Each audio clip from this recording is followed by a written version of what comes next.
함께 하나님 말씀 같이 봅니다. 스바냐서 3장 14절에서 20절까지 말씀입니다. 구약성경 스바냐서 3장 14절에서 20절까지 말씀입니다. 1308페이지에 있습니다. 1308페이지입니다.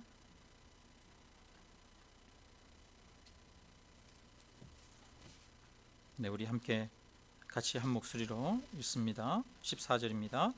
시온에 따라 노래할지어다. 이스라엘아 기쁘게 부를지어다. 예루살렘 따라 전심으로 기뻐하며 즐거워할지어다. 여호와가 내 형벌을 제거하였고 내 원수를 쫓아냈으며 이스라엘 왕 여호와가 내 가운데 계시니 내가 다시는 화를 당할까 두려워하지 아니할 것이라. 그날에 사람이 예루살렘에 이르기를 두려워하지 말라. 시온아 내 손을 늘어뜨리지 말라. 너의 하나님 여호와가 너의 가운데 계시니 그는 구원을 베푸실 전능자이시라. 그가 너로 말미암아 기쁨을 이기지 못하시며 너를 잠잠히 사랑하시며 너로 말미암아 즐거이 부르며 기뻐하시리라 하리라. 내가 절기로 말미암아 근심하는 자들을 모으리니 그들은 내게 속한 자라. 그들에게 지워진 짐이 치욕이 되었느니라. 그때 내가 너를 괴롭게 하는 자를 다 벌하고 저는 자를 구원하며 쫓겨난 자를 모으며 온 세상에서 수욕받는 자에게 칭찬과 명성을 얻게 하리라. 내가 그때 너희를 이끌고 그때 너희를 모을지라. 내가 너희 목전에서 너희의 사로잡힘을 돌이킬 때에 너희에게 천하 만민 가운데에서 명성과 칭찬을 얻게 하리라. 여호와의 말이니라. 아멘. 네. 성도님들 한 주간 동안 많이 답답하고 힘드셨을 텐데요. 참 저도 마음이 답답하고 힘든 그런 한 주간을 보냈습니다. 코로나가 다시 재확산되는 이번 사건의 중심에 교회들이 있었습니다. 일부 목회자들과 교회들이 방역 지침에 대놓고 반기를 들었습니다. 코로나 관련 접촉자인데 끝까지 검사를 거부하고 또 도망 다니시는 기독교인들도 있었습니다. 관련된 사람들의 명단을 제출하지 않기도 했습니다. 기독교인 감염자가 또 거짓으로 동선을 속이기도 했습니다. 그래서 모든 매스컴에서 온갖 비난의 화살을 교회로 향했습니다. 이런 소식을 접하는 우리 성도님들도 참 가슴 아프고 또 슬프고 힘든 시간을 보내셨을 것입니다. 최근에 조사에 의하면 국민의 70% 이상이 코로나로 인해서 울분을 경험했다라고 합니다. 많은 사람들이 우울증이나 불안장애가 더 심해졌다고 합니다. 코로나 시대에 사람들의 마음에도 빨간불이 켜졌습니다. 경제적으로 어려운 분들도 굉장히 많습니다.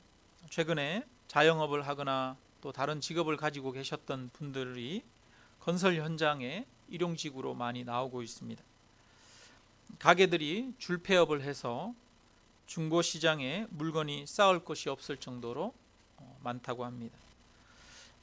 가진 돈 다 집어넣고 또 빚까지 내서 사업을 시작했던 분들이 코로나로 인해서 가게를 닫게 되었을 때 얼마나 괴롭고 또 화나고 원망스럽고 절망스럽겠습니까?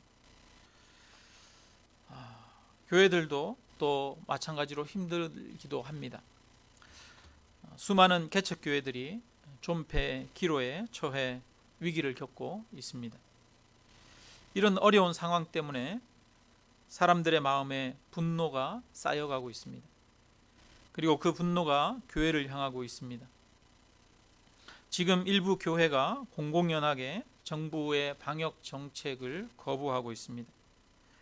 대적할 뿐 아니라 비윤리적인 모습과 거짓된 모습을 보이기도 합니다.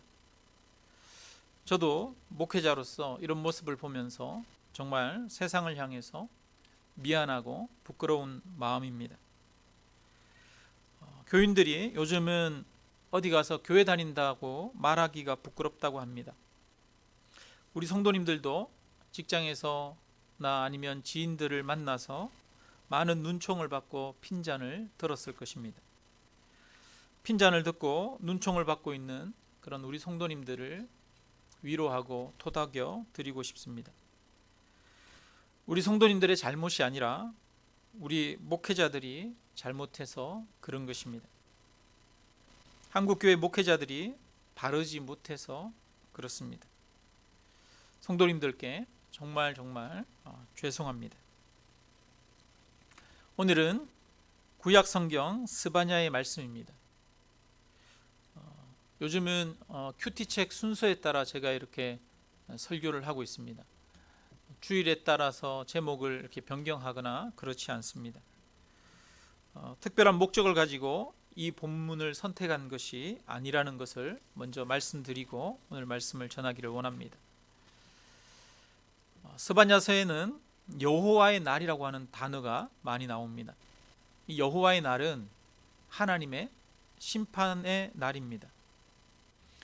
1장에서는 유다와 예루살렘의 우상 숭배를 심판하시는 내용이 나오고요. 그 다음에 2장에는 유다의 동서남북에 있는 이방의 나라들을 심판하시는 내용이 나옵니다. 그리고 3장에 가면은 예루살렘을 심판하는 내용이 나오고 3장 후반부터 하나님께서 위로하시는 그런 내용이 나옵니다. 하나님이 그 남은 자들을 기뻐하신다, 사랑하신다 이렇게 경고하고 위로하는 말씀으로 끝납니다. 오늘 이 말씀이 우리에게도 위로가 되기를 주님의 이름으로 축원합니다. 이 3장 1절을 여러분 한번 같이 보시겠습니다. 3장 1절에 보니까 패역하고 더러운 곳, 그 다음에 포악한 그 성읍이 화 있을진저 이렇게 말합니다. 패역은 하나님을 향한 반역이고 악입니다. 그리고 더럽다는 것은 자기 스스로 자신을 더럽히는 자신을 향한 악이고, 그 다음에 포악은 이웃을 향한 악이라고 할 수 있습니다.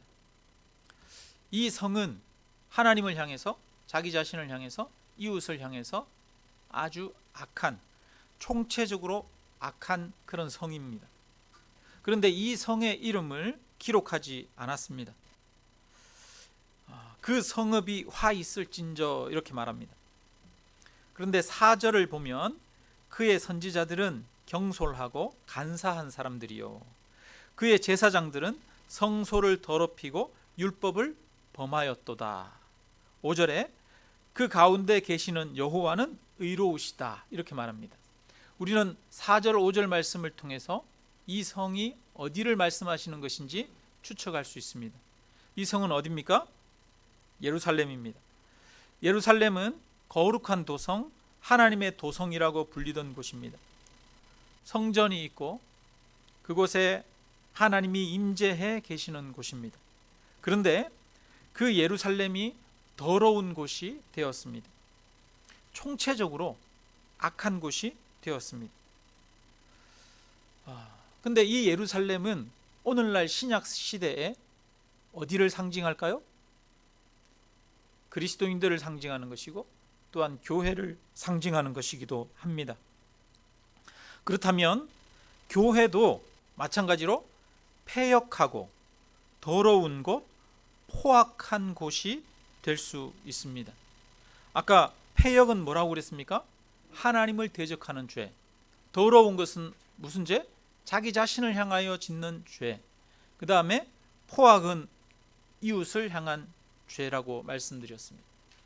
교회가 예루살렘이 그랬던 것처럼 하나님을 향하여 대적하고 자기 자신을 에게 악을 행하며 이웃에게 악을 행하는 곳이 될 수도 있다는 것입니다. 2절 보면 같이 한번 읽습니다. 그가 명령을 듣지 아니하며 교훈을 받지 아니하며 여호와를 의뢰하지 아니하며 자기 하나님에게 가까이 나아가지 아니하였도다 이렇게 말합니다. 교회가 이럴 수 있다는 것입니다. 교회 다닌다고 하나님의 명령을 듣는 것이 아닙니다.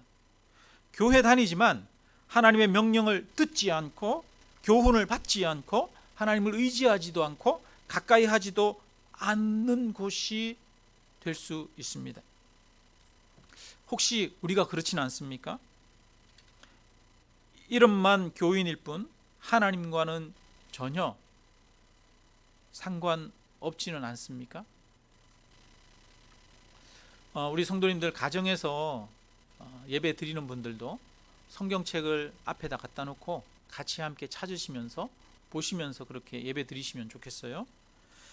자, 4절에 보니까 그의 선지자들은 경솔하고 간사한 사람들이요 그의 제사장들은 성소를 더럽히고 율법을 범하였도다 이렇게 말합니다.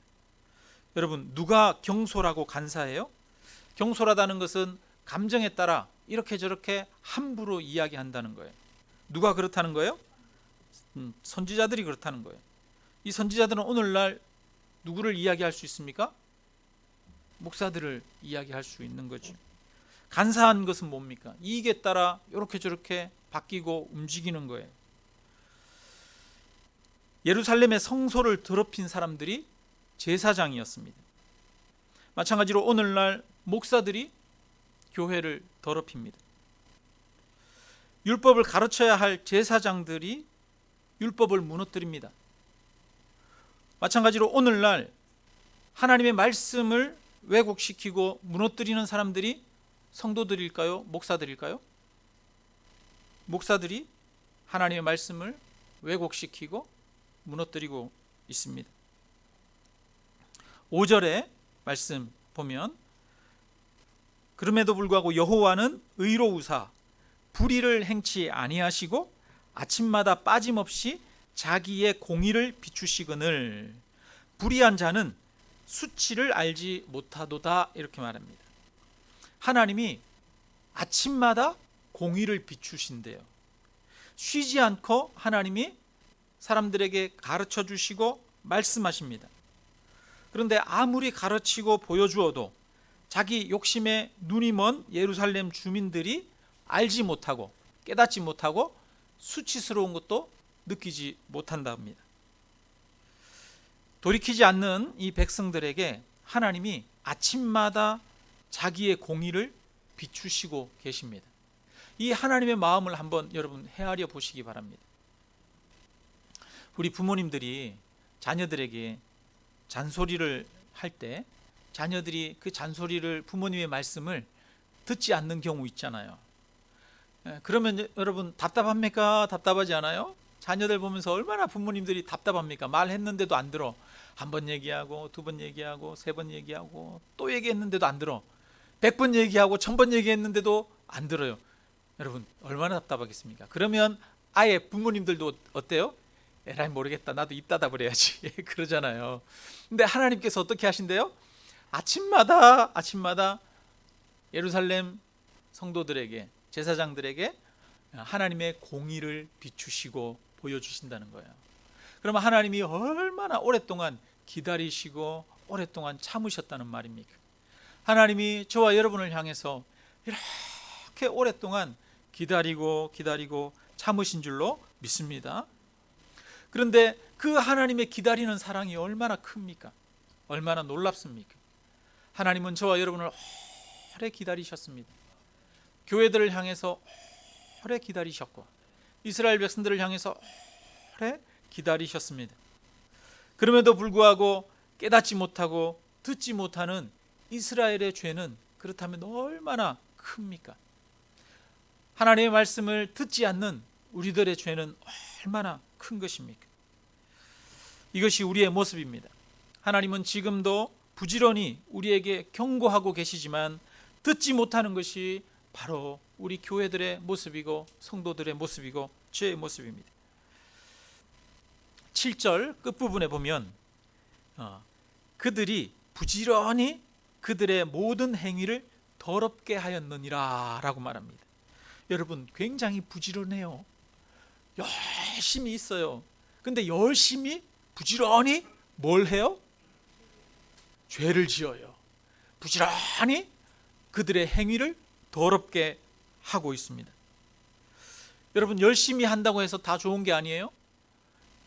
열심히 죄가 될 수도 있는 겁니다. 교회가 하는 일도 열심을 낸다고 하면서 열심히 하는데 그것이 더러운 죄악을 쌓는 것이 될 수도 있습니다. 제가 예전에 청소를 한다고 이렇게 해가지고 방 닦는다고 걸레를 가지고 와서 걸레에 물을 묻혀가지고 방을 탁 열심히 닦았는데, 닦고 나니까 온 집에서 꾸리꾸리한 냄새가 나는 거예요. 왜 그래요? 이 걸레가 이 여름에 물이 묻어 있었던 거예요.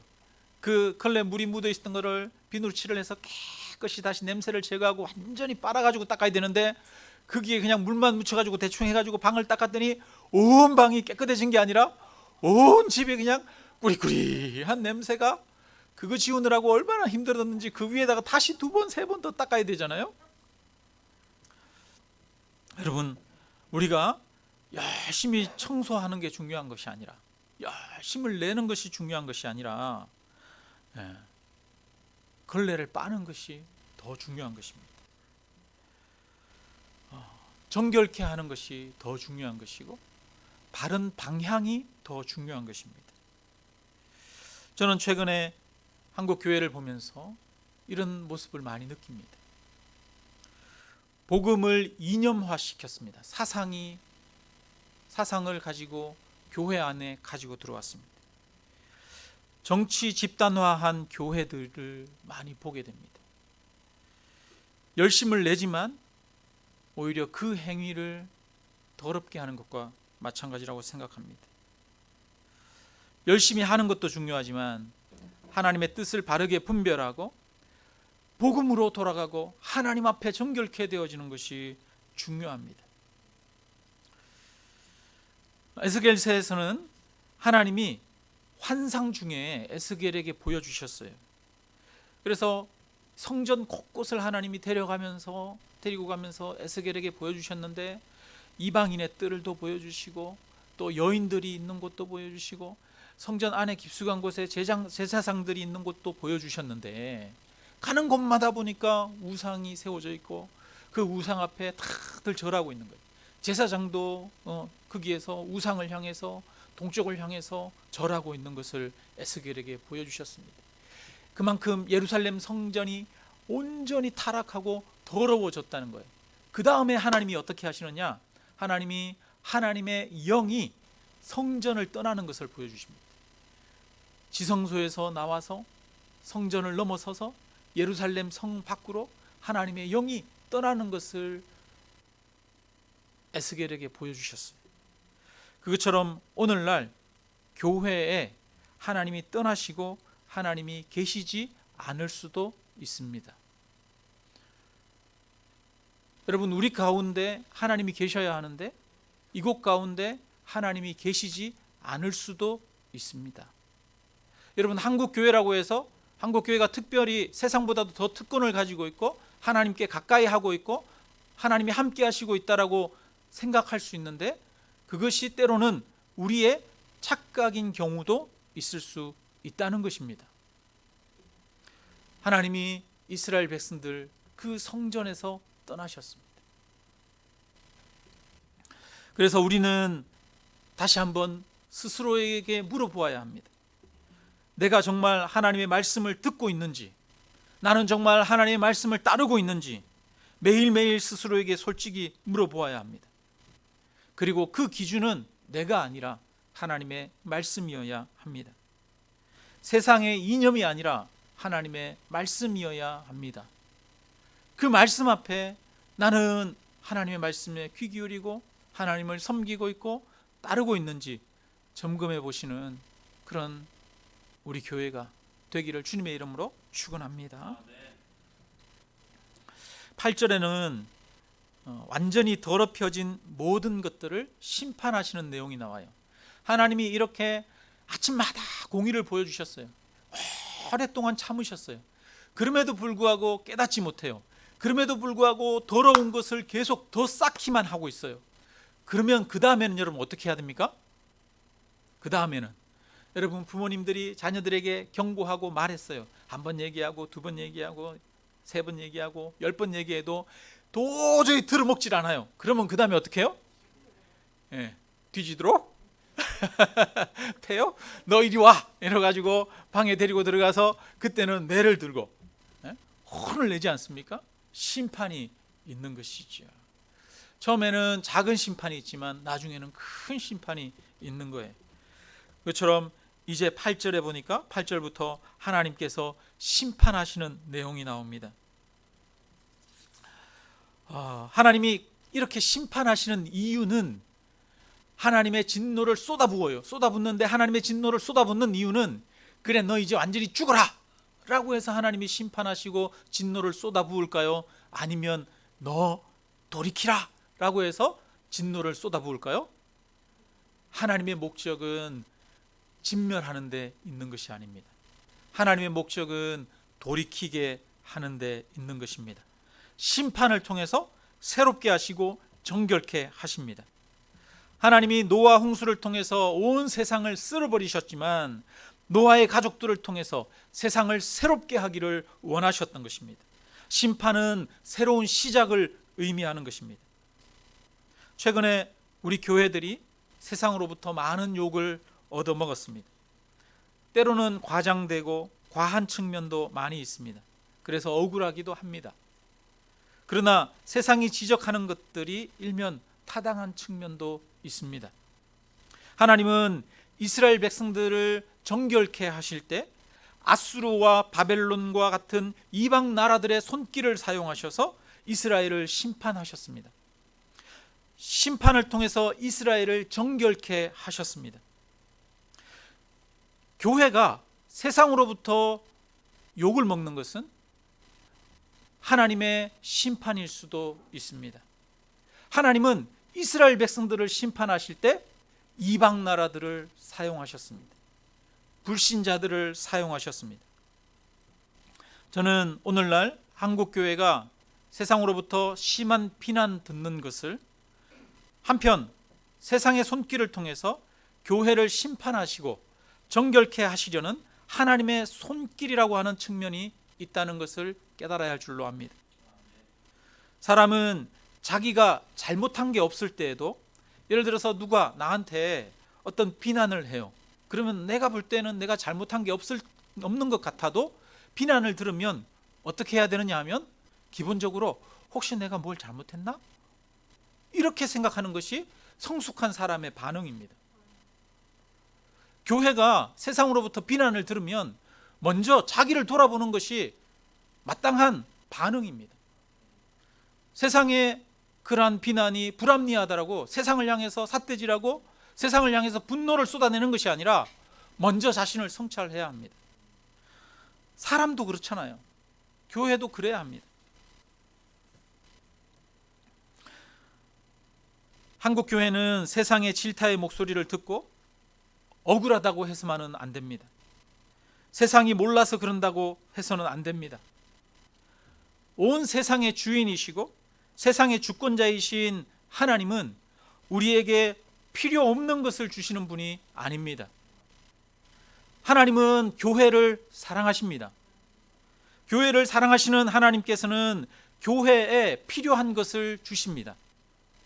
세상의 비난을 하나님이 우리에게 주셨다면 거기에도 하나님의 목적이 있습니다.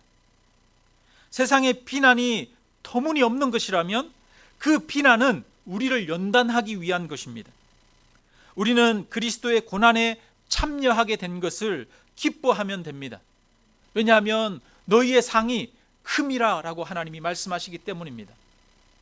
그러나 세상의 비난이 우리의 허물과 죄악에 대한 것이라면 우리는 다시 회개하고 정결케 되어야 하겠습니다.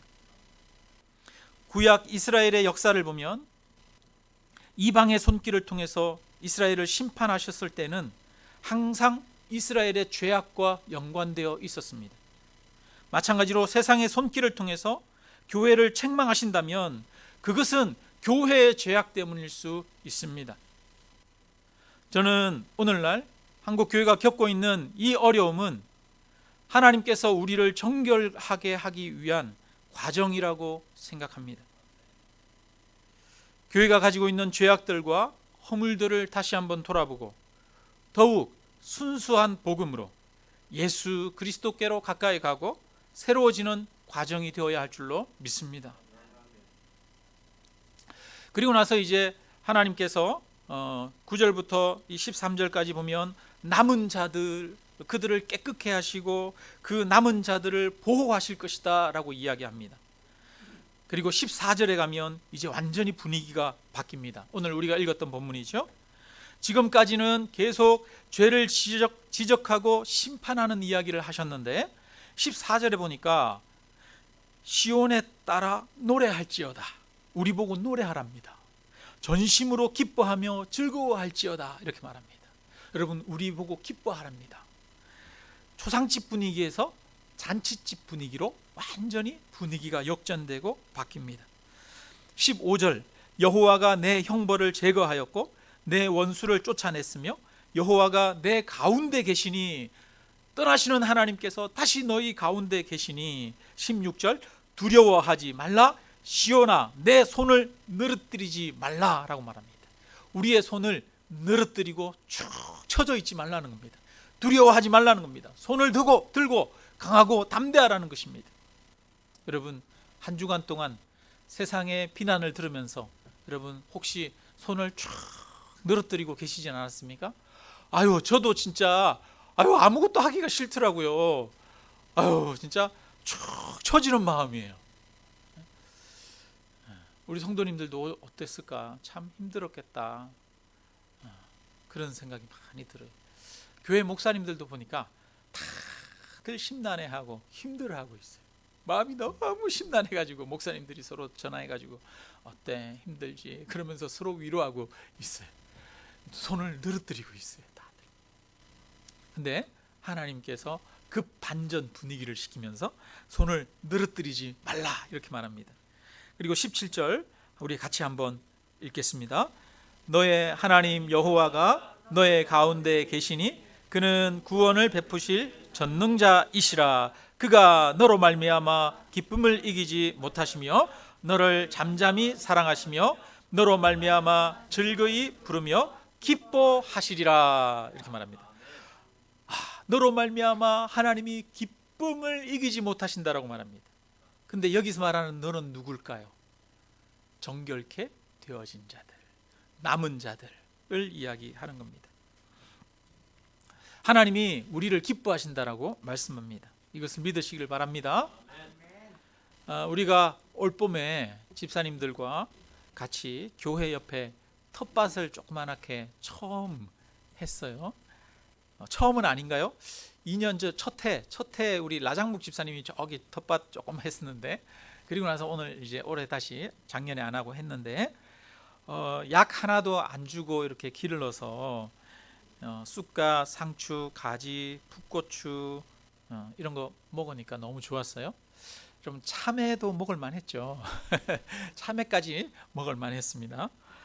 그런데 7월 초까지는 좋았어요. 근데 7월 중순부터는 장마가 계속되면서 밭에 들어갈 수도 없고 막 풀도 많이 자라고 힘들었어요.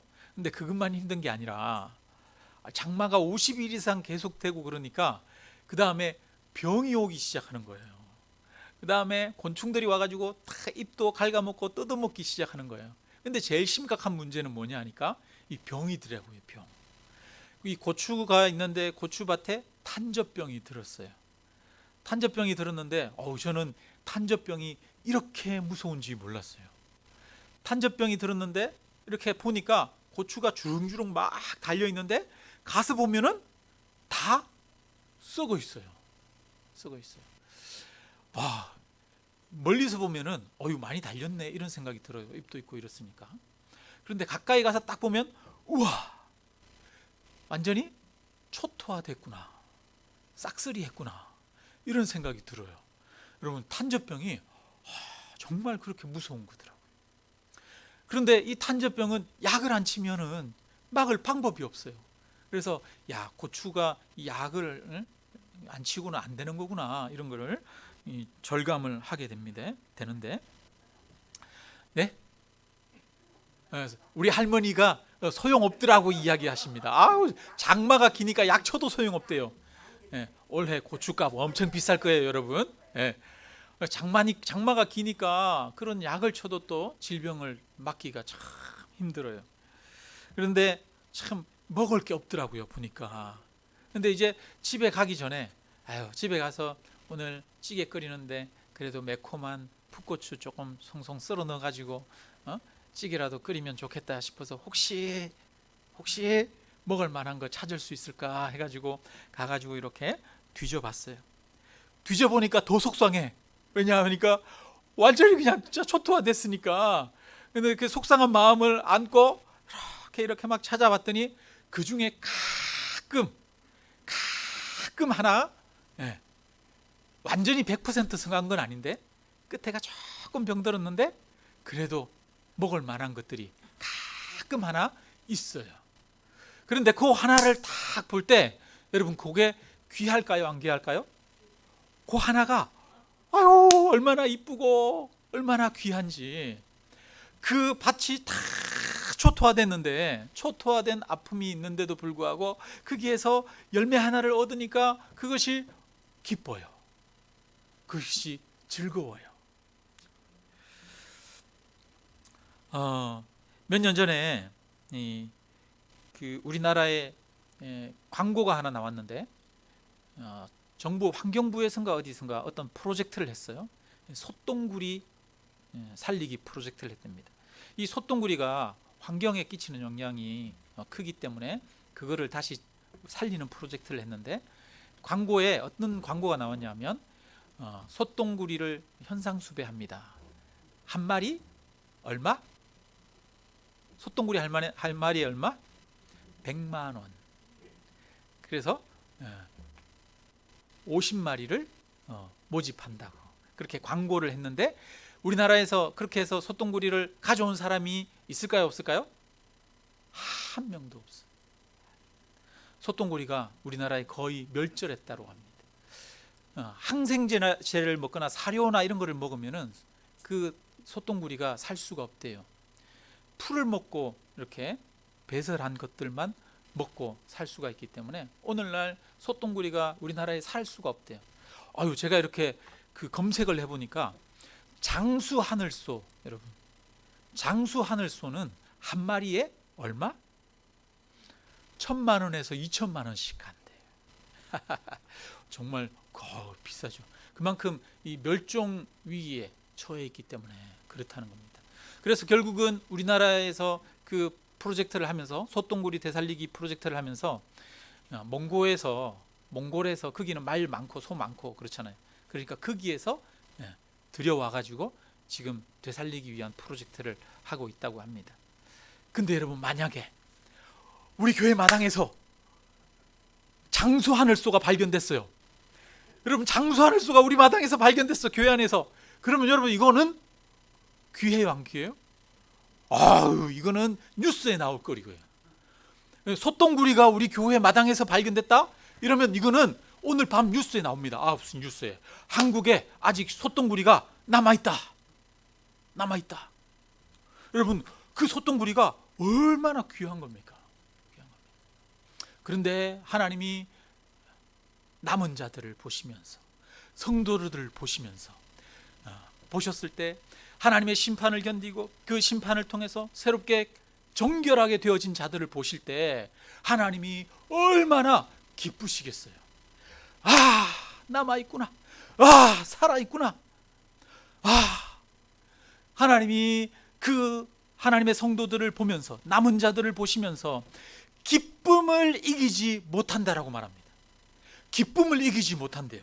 17절에 하나님이 저와 여러분을 바라보시면서 기쁨을 이기지 못하게 되시기를 바랍니다. 그 이유는 무엇입니까? 하나님이 그만큼 우리를 사랑하시기 때문입니다.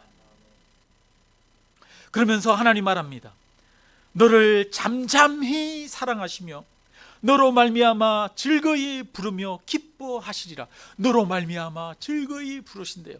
하나님이 우리로 말미암아서 콧노래를 흥얼흥얼 하시면서 기뻐하시면서 부르신다는 겁니다.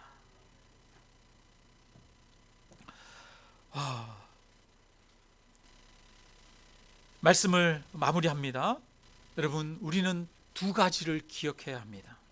첫째는 하나님이 우리를 기뻐하신다는 것입니다. 우리를 사랑하신다는 것입니다. 하나님이 우리를 심판하시는 이유는 무엇입니까? 하나님이 우리를 사랑하시기 때문에 심판하시는 것입니다. 하나님이 이 땅에 소망을 이어가기 위해서, 이 땅에 소망을 찾기 위해서 저와 여러분을 심판하시는 것입니다. 하나님은 교회를 사랑하십니다. 그리스도인들을 사랑하십니다. 하나님은 그들을 기뻐하십니다. 비록 교회가 허물이 많고 더럽게 되었을지라도 하나님은 그 교회 안에서 남은 자들을 찾으십니다. 정결케 된 자들을 찾으십니다.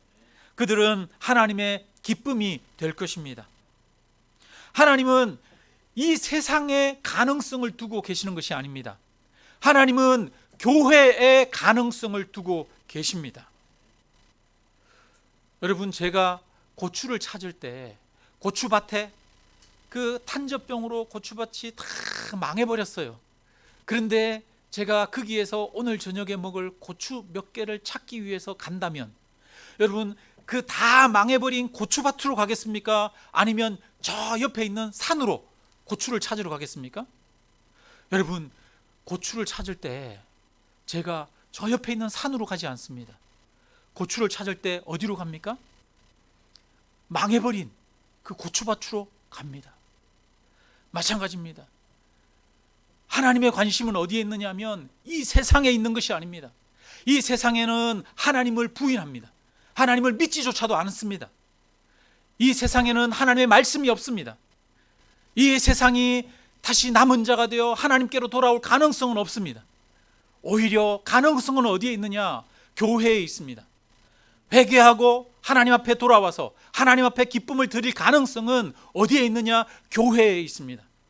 하나님은 그래서 교회에서 남은 자들을 찾으십니다.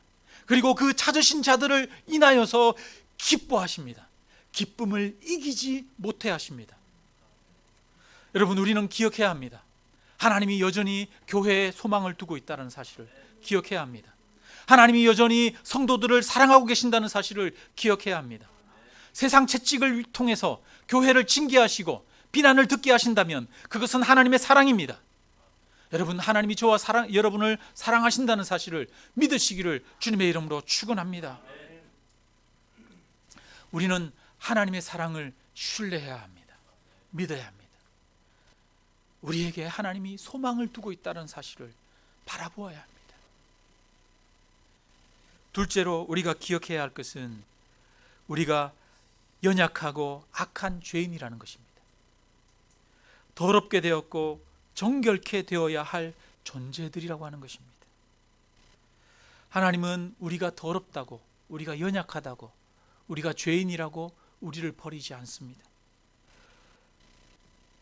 허물이 있는 것을 그대로 인정하는 자들을 찾으십니다. 자기의 죄를 고백하는 자들을 찾으십니다. 여러분, 우리는 우리의 허물을 보아야 합니다. 세상의 비난에 귀를 닫아서는 안 됩니다. 세상의 비난에 귀를 기울이십시오. 그리고 오히려 우리를 돌아보아야 합니다. 우리는 하나님의 사랑을 받는 죄인입니다. 우리의 허물을 인정한다고 해서 우리를 향한 하나님의 사랑이 없어지는 것이 아닙니다. 우리가 우리의 허물을 하나님 앞에 고백하게 될 때, 우리의 허물을 더 깊이 깨닫게 될 때, 그 앞에서 탄식하고 눈물 흘리며 하나님께로 돌아오게 될 때, 하나님은 오히려 그런 백성들을 아끼시고 사랑하시고 그들로 인해서 기뻐하십니다. 그리스도인은 항상 두 가지를 기억해야 합니다. 하나님이 나를 사랑하신다는 것과 나는 죄인이라는 것입니다. 이것을 기억함으로 하나님의 사랑받기에 합당한 자로 날마다 새롭게 되시기를 주님의 이름으로 축원합니다. 16절에 말합니다. 시온아, 내 손을 늘어뜨리지 말라라고 말합니다. 여러분, 세상의 비난에 여러분, 우리가 얼마나 의기소침해 있습니까? 그런 가운데 여러분, 우리 손을 늘어뜨리지 마시기 바랍니다. 다시 하나님 앞에 회개하고 더 많이 세상 가운데 나아가 세상을 사랑하시기 바랍니다. 세상을 품기를 바랍니다. 헌신하고 섬기시기를 주님의 이름으로 축원합니다.